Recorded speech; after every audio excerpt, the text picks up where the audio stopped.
Nearly a dozen private well owners in Kittery are awaiting test results after toxic chemicals were found near the town dump. High levels of PFAS chemicals were discovered in test wells located near a landfill that closed in the 1990s. Prior to closing, the facility had received materials containing PFAS for decades. As News Center Maine's Vivian Lee reports, it's not yet known whether the contamination is widespread. This past week, Department of Environmental Protection officials took water samples from 9 different private wells located on Jewett Lane, a quiet dead-end street. All of the homes are located within 1,000 feet of the Kittery Resource Recovery Facility, the town dump transfer station.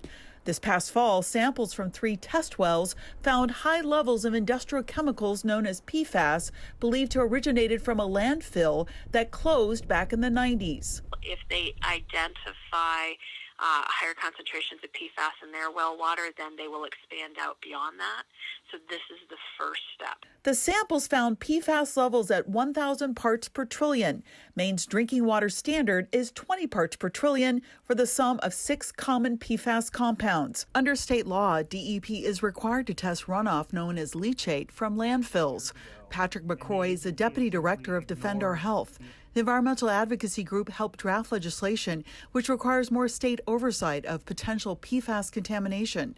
He says the levels discovered near the landfill are concerning. That's showing that you have quite a bit of movement of the PFAS away from the landfill, and depending on the groundwater flows, that's obviously putting nearby drinking water wells at risk. The toxic chemicals found in household products to firefighting foam have been linked to a number of health problems, including organ cancer and developmental delays. Town officials believe a number of construction and household materials containing the industrial chemicals were dumped in the landfill dating back to the 70s. We are aware that the Portsmouth Naval Shipyard was utilizing the site for disposal of some of its materials, and we don't know necessarily at this time what was in those materials.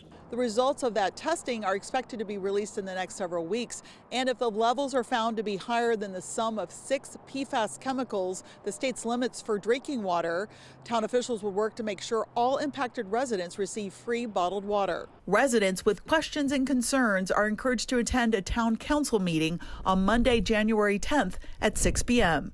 In Kittery, Vivian Lee, News Center, Maine.